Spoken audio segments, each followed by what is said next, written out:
risco adicional baixo. A gente começa com um tratamento não medicamentoso isolado por no máximo 6 meses. Então você avalia o paciente com 3 meses, reclassifica, né? Porque se os níveis pressóricos aumentarem, já muda a classificação, né? E se não, a questão laboratorial também, por estar envolta ali nos fatores de risco, também vai reclassificar o paciente. Se mantiver, você pode esperar até 6 meses. Não resolveu, associar a tratamento medicamentoso. Agora, quem tem risco moderado, alto ou muito alto, aqui está como muito alto, ele considera muito alto lesão de órgão alvo e paciente diabético, enfim, ele considera 2 fatores. Você vai encapsular o olho? Só para eu fechar. Aí, tratamento não medicamentoso mais medicamentoso. Então, né, médio e alto já entra com medicamento, beleza? Mas e aí? Qual medicamento? O que a gente vai fazer? Lembrando que, a partir do momento que você entrou com o medicamento, você sabe que você tem que ter uma meta, onde você quer chegar, o que você vai fazer. Então, o paciente que tem um risco cardiovascular alto, de 120 a 129, de 70 a 79 de diastólica, né? É a nossa meta. E o paciente com risco baixo ou moderado, eu posso tolerar uma pressão um pouquinho mais alta, então vai ser menor do que 14,9. Mas lembrar que idoso é diferente. No idoso eu tenho que ser mais flexível para eu não ter redução da pressão de perfusão cerebral e síncope. Então, no idoso, isso vai depender da classificação do idoso. Vocês vão ver isso em geriatria, tá? Mas a gente tem idosos rígidos e idosos frágeis. A gente acaba, lá o pessoal, né, a gente vai acabar falando isso nas visitas no hospital e tudo. Mas se for um idoso rígido, eu vou ter que tolerar, né, o tratamento ali. A minha meta vai ser em torno de 130 por 139, né, na média, ou até 140 eu consigo tolerar. O meu idoso frágil eu tolero 160, tá? Tem a diastólica, mas aqui no idoso, dificilmente a diastólica vai ser o problema.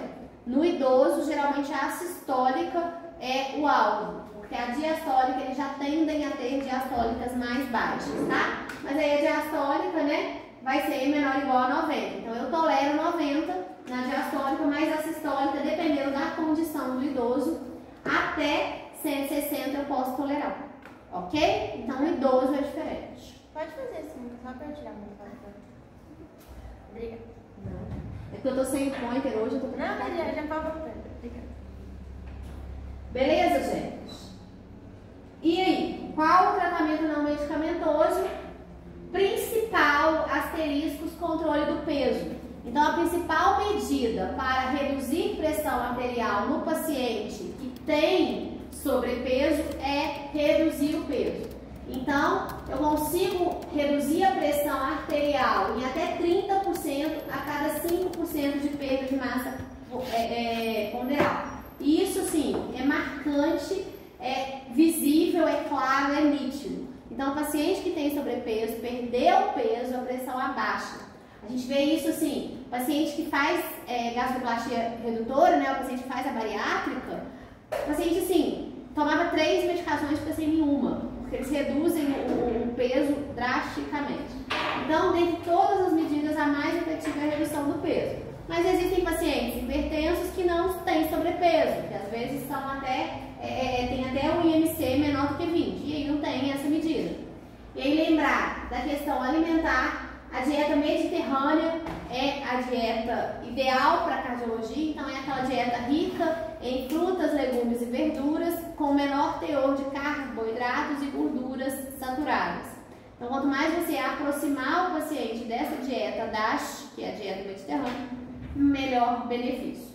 Redução do consumo de sódio, isso aí, assim, se a gente for falar em gramas de sódio, isso é muito pouco palpável e o paciente não consegue. Então, geralmente, a gente fala para os pacientes limitarem ou evitarem o uso dos alimentos que a gente sabe que contém muitos sódios, que são basicamente os enlatados, embutidos, processados, a gente sabe que tem muito sódio, tá?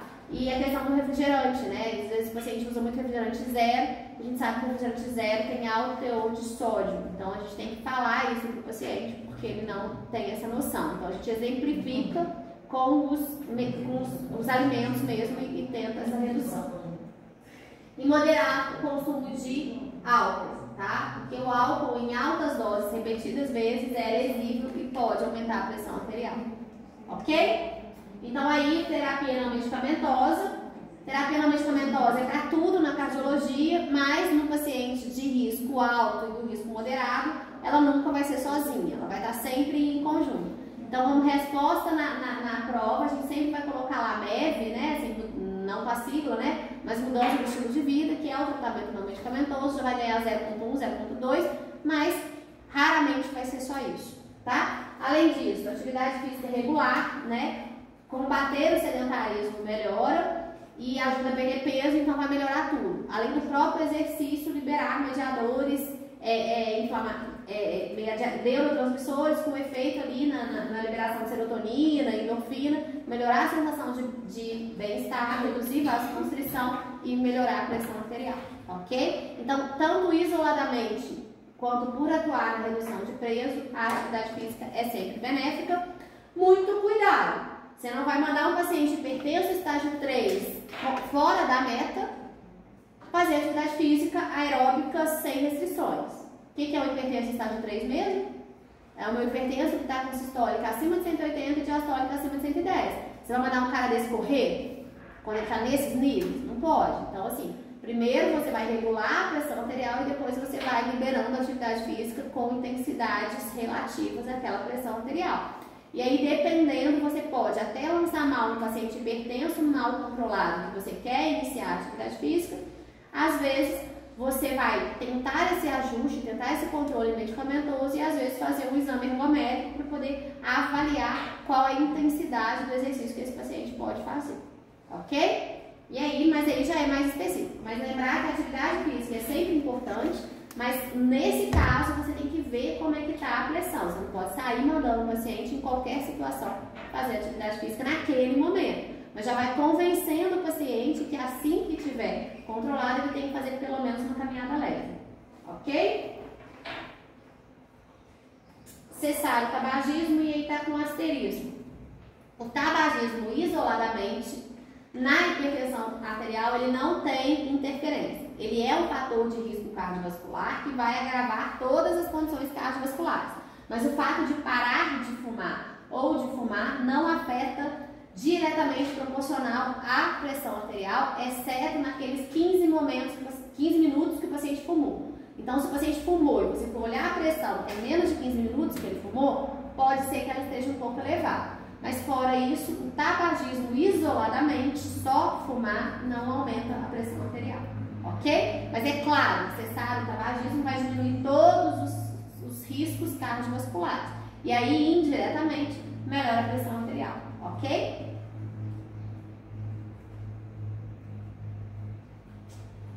Gente, a partir de agora, tudo que a gente fala em cardiologia, inclusive lá na dislipidemia, tudo que a gente trata, a gente tem o seguinte objetivo: reduzir morbimortalidade cardiovascular.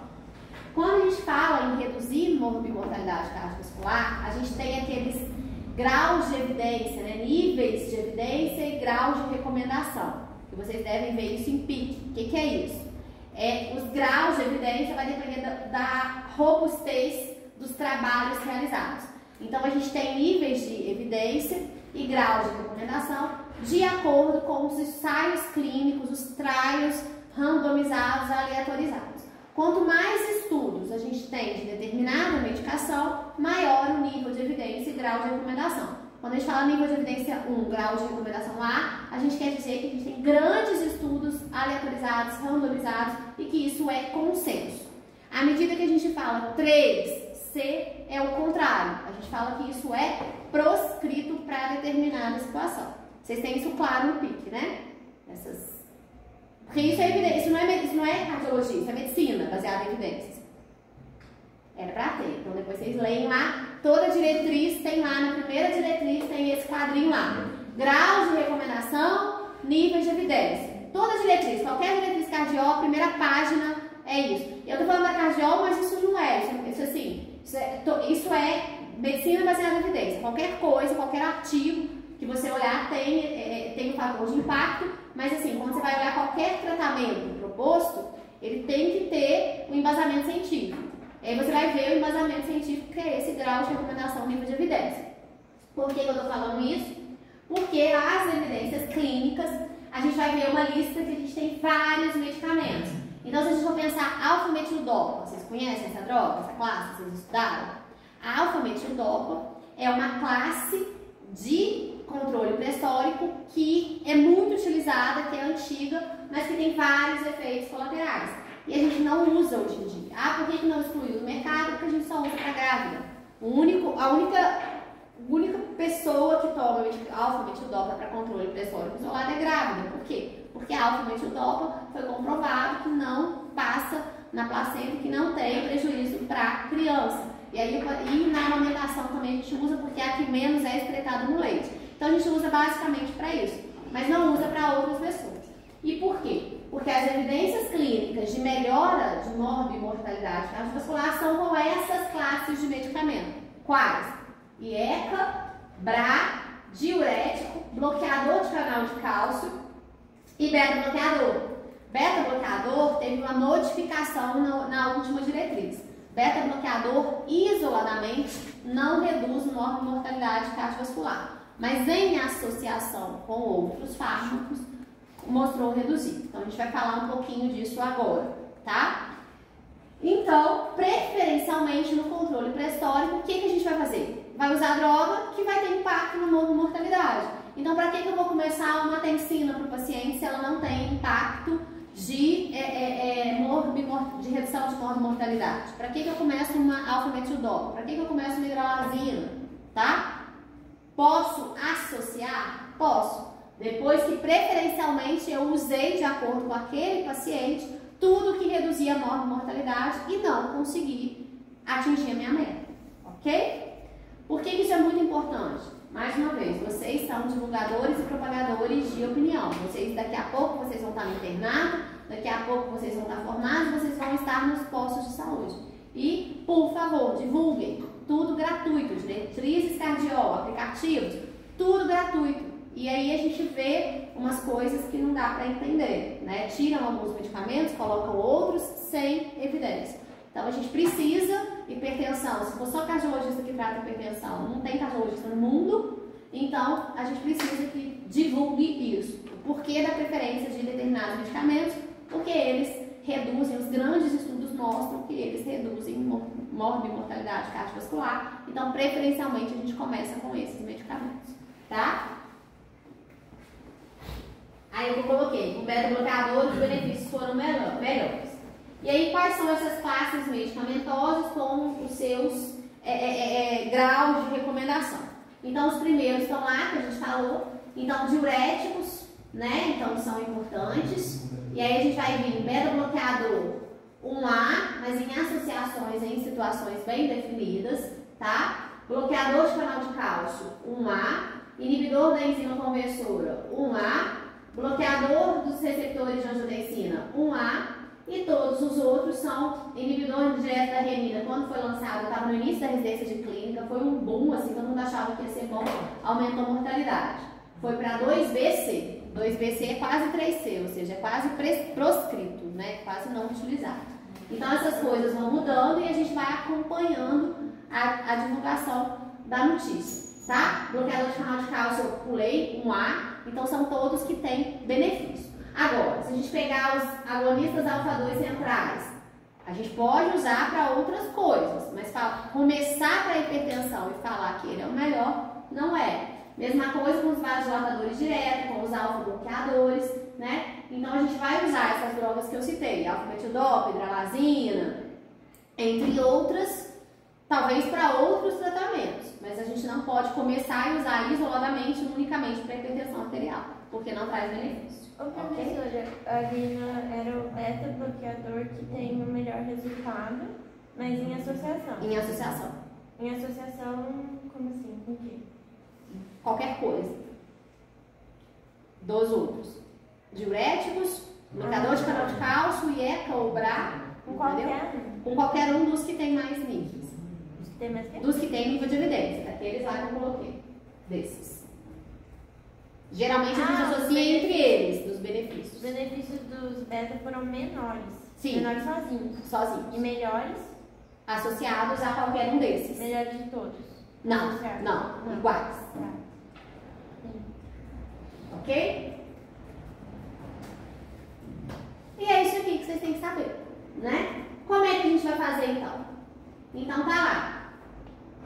Monoterapia vai ser para quem? Pro meu de baixo risco, olha lá. PA 130, 139, 85, 89, com risco alto.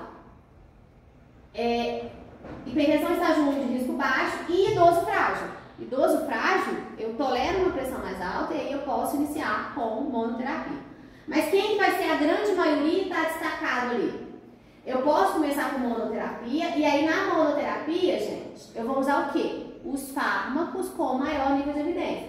Diurético, bloqueador do canal de cálcio, IECA ou BRA. E o beta-bloqueador somente em algumas condições, tá? Posso iniciar a monoterapia ou, em alguns casos, só com utilizar. Posso combinar dois fármacos, tá? Agora, quem que vai ser a grande maioria? O meu hipertenso estágio 1 de risco moderado e alto ou o meu hipertenso estágio 2 ou 3? Por isso que vocês têm que saber o que é hipertenso estágio 1, o que é hipertenso estágio 2. Então, já é estágio 2, já é terapia dupla, tá? E aí eu combino dois fármacos. O que preferencialmente eu vou utilizar? IECA ou BRA associado com bloqueador de canal de cálcio ou associado com diurético. Por quê? Porque IECA ou bloqueador de canal de cálcio reduz remodelamento cardiovascular, a gente vai ver insuficiência cardíaca. Principalmente, os dois reduzem microalbuminúria. O que é microalbuminúria? É eliminação de proteína pelo rim em pequena quantidade. Microalbuminúria é um dos sinais mais precoces de dano renal. A gente busca ativamente. Não adianta perguntar para o paciente urina espumosa que ele só vai ter se ele tiver uma proteinúria significativa. Se ele tiver microalbuminúria, ou seja, ele está perdendo traços de proteína, isso não aparece, o paciente é assintomático e a gente tem que pedir o exame de microalbuminúria. Se você pedir microalbuminúria e vir positivo, o que é microalbuminúria positivo? É você pedir microalbuminúria e ele vir maior que 30. Não precisam decorar os valores. Na prova eu vou escrever microalbuminúria maior que 30. Vocês têm que entender que isso é microalbuminúria positivo. Se eu tiver microalbuminúria, gente, preferencialmente o fármaco hipotensor que mais reduz microalbuminúria é IECA ou BRA, ok? Muito cuidado, a turma passada confundiu muito isso. Por quê? Porque a gente vai falar que IECA ou BRA, a principal contraindicação ao uso de IECA ou BRA é disfunção renal. Quando eu falo em disfunção renal, eu falo em clearance muito reduzido. Quando eu falo em clearance muito reduzido, eu falo em clearance menor do que 30 ou em alguns casos até 20, mas 30. Quando eu falo em clearance, né, a 60 é uma doença renal moderada. E na doença moderada, eu quero tirar a microalbuminúria. E qual que é o principal fármaco que ajuda na microalbuminúria? IECA ou BRA, tá? Eu tô falando porque foi assim uma dúvida geral da outra turma, tá? Então, se eu tiver microalbuminúria, e às vezes isso vai cair na prova porque isso é muito importante, qual o fármaco de escolha? IECA ou BRA, tá? Porque aí o pessoal confundiu com disfunção renal, então microalbuminúria não é disfunção renal grave, tá? É o início de uma disfunção. Vocês conseguiram entender a diferença? Porque foi uma dúvida muito grande na outra turma. Professora, pode falar. A principal contraindicação é a disfunção renal? Grave. Vocês entenderam? Microalbuminúria é o início de uma disfunção renal. Agora, a contraindicação é insuficiência renal. Eu só falo que tem uma insuficiência renal quando eu tenho um clearance menor do que 30. Vocês vão ver, tem graus de disfunção renal. Ok? E ele diminui a microalbuminúria. Reduz microalbuminúria. Ô professora, mas aí não pioraria? Não, olha só. Aí vai ter que entrar muito em fisiopatologia e farmacologia. Eu acho que vocês não têm tanto isso. O que acontece? Quando o rim ele não está funcionando mesmo, ele mexe muito na alteração de potássio.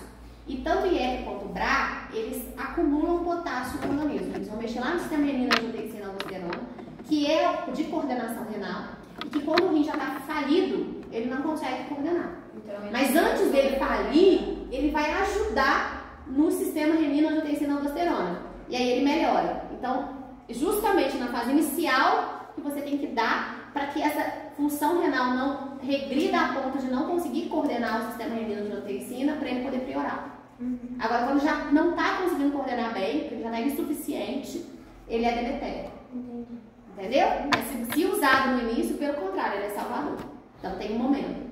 Por isso que a gente tem que buscar ativamente microalbuminúria.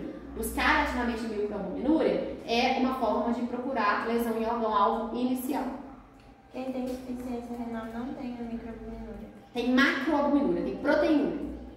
Já passou já perdeu horrores. A microalbuminúria está começando a perder traços. Então, o IECA ou o BRA, ele é indicado para a microalbuminúria, que é o início da disfunção renal, mas é contraindicado para quem já tem disfunção renal. Para quem tem insuficiência renal.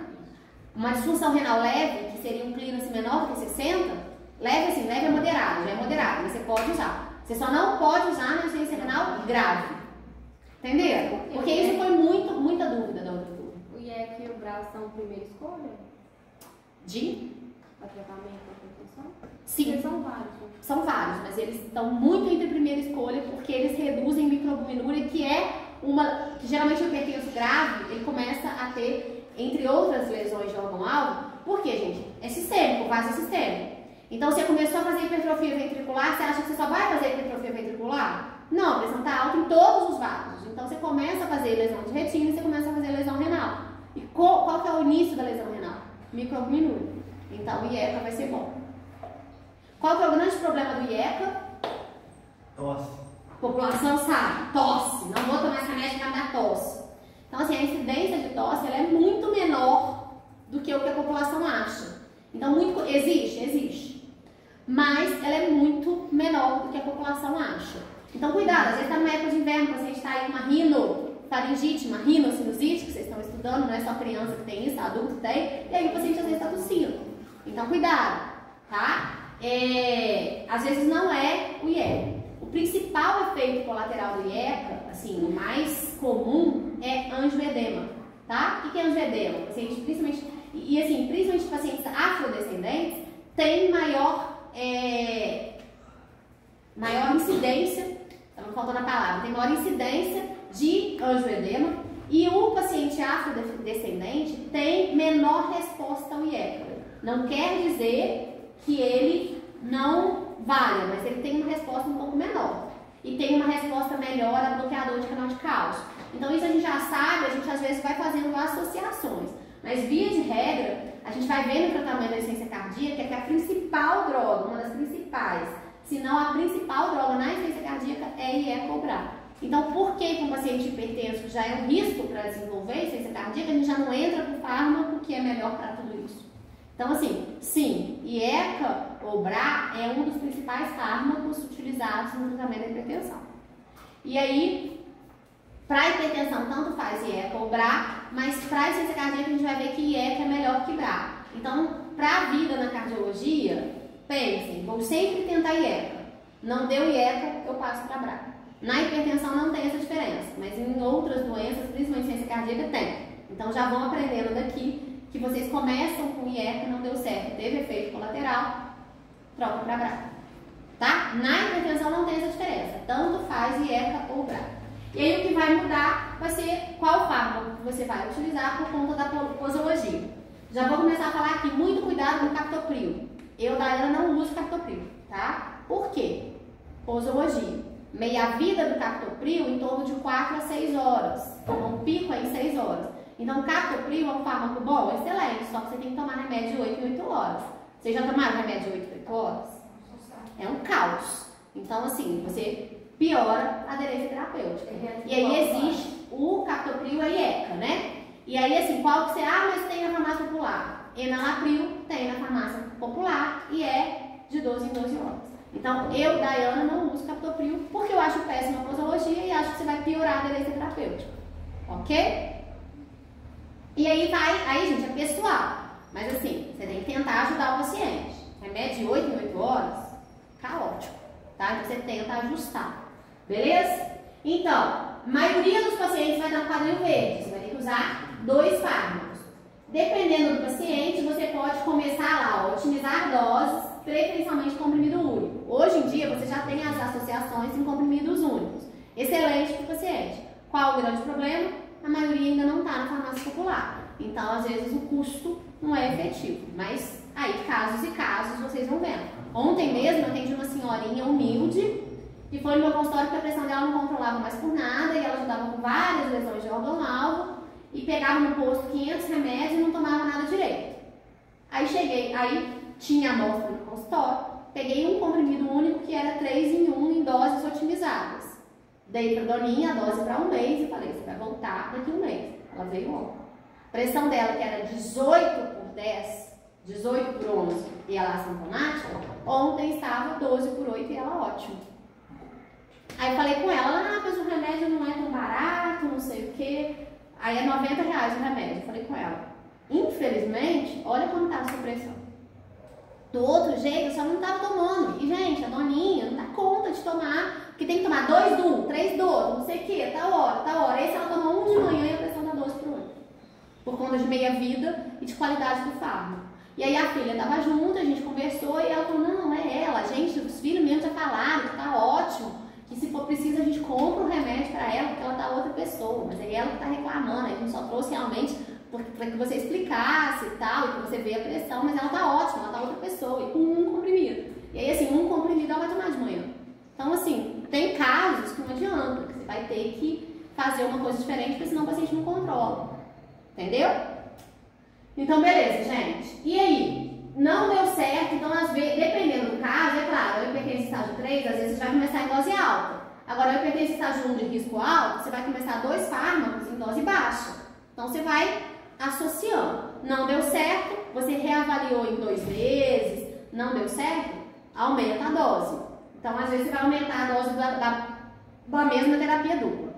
Tá em dose máxima dos 2, não alcançou 3 fármacos, tá? E aí, 3 fármacos, a gente geralmente associa o diurético aos outros 2, tá?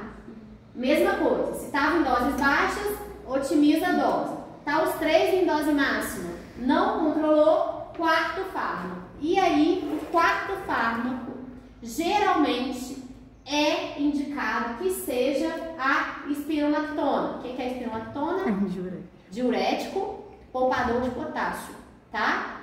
Então, é um diurético mineral corticóide, poupador de potássio. Então, você vai associar como 4º fármaco a espironolactona, beleza?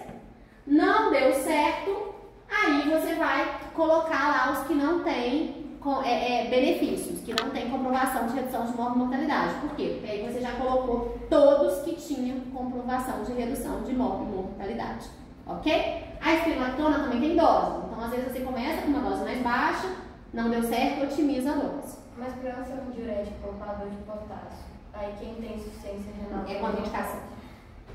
Insuficiência renal? Grave. Tá? Beleza? Aí não pode, aí você vai usar o que pode. Né? Aí se tiver as contraindicações de cada fármaco, por exemplo, o paciente asmático, você vai dar beta-bloqueador no paciente asmático? Não vai dar certo. É um paciente de DPOC, você pode usar beta-bloqueador? Pode. Você vai usar um beta-bloqueador mais cardioseletivo. Então você vai usar um beta-bloqueador de 3ª ou de 4ª geração.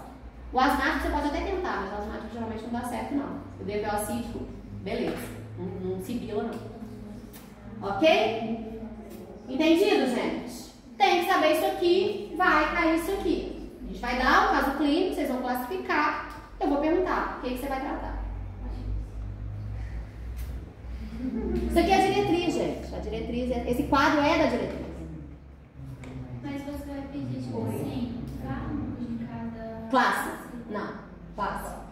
Eu só vou pedir fármacos de cada classe na essência cardíaca, vocês vão ver por quê. Porque tem coisas que não é a classe inteira, é só alguns. Aqui não, aqui vocês têm que saber classe, tá? E aí vocês podem, igual eu falei lá na estatina, vocês podem colocar combinação, por exemplo, se for um hipertenso estágio 1, combinação de 2 fármacos em baixa dose. Vocês não precisam saber a dose, mas eu quero que vocês tenham essa noção de que vocês vão dar alta ou baixa dose, tá? Aí esse negócio aí tem diretriz lá? Esse quadro era diretriz. Ah, Esse também. O que eu quero que vocês saibam aqui? Quais as combinações preferenciais, a gente já falou lá, mas principalmente eu quero que vocês saibam a listrinha rosa. Rosa, roxo, sei lá, se é rosa, né? Enfim, essa listrinha eu quero que vocês saibam. Logo que eu comecei a fazer residência, que o inibidor da renina foi lançado, era moda e o que se fazia era associar BRA e ECA. Eles achavam que isso melhoraria a microalbuminúria e que evitaria a disfunção renal. E aí foi feito um grande trial, um grande estudo, e o que comprovou ao longo de 2 anos? Que matou muita gente. Então, a associação entre IECA e BRA é proscrita, aumenta a mortalidade consideravelmente. Então, não pode dar IECA e BRA. É sempre IECA ou BRA, e vira e mexe, de vez em quando, eu ainda pego o paciente que está usando losartan e captopril, losartan e enalapril. Não pode, isso aumenta a mortalidade consideravelmente. Nossa, Maria, ajudou muita gente. Minha bolsa tem uns 2 Pode, sou eu que estou falando não, aqui ó. Eles colocam não recomendada para ser mais sutil e não falar que isso é proscrito e que isso mata, tá? Eu vou falar, posso estar tomando errado, aí o médico fala assim,